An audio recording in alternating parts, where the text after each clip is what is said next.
Hi, this is John. As you can tell from my YouTube channel, I don't have a lot of videos posted, but I heavily consulted the YouTube world about the 2006 Tundra and Sequoia timing belt, 4.7 liter.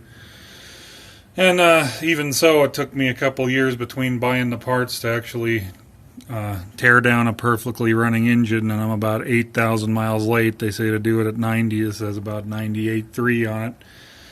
And I just wanted to add my 2 cents in. I kept reading and then forgetting about how you can just put a 22 millimeter socket on this crankshaft snout with a breaker bar and just put it against the frame and bump the starter, and that's how you can break the crankshaft bolt loose. No harm done, real easy.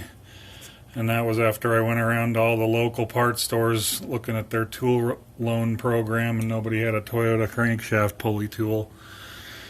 Still, even though I soaked it with WD-40, I still had to use a 3-prong, Harbor Freight puller on the crank pulley to get it off, because there's some rust in there. And this truck has had a slightly less than average life as far as use. I've been able to not drive it in the winter, which is nice for the frame rust recall that I never took in because I was sure I wasn't going to be happy with whatever their solution was.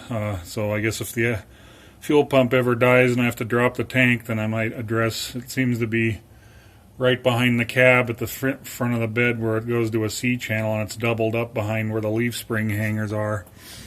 That's where the rust seems to be. Anyway, fair amount of debris in here. I was kind of surprised because I've done a lot of Honda timing belts.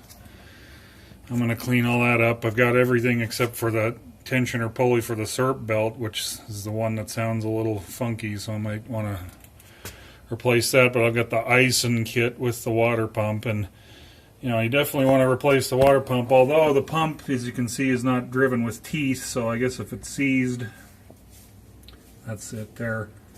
It wouldn't, it may not strip the belt and cause problems, but still it's cheap insurance.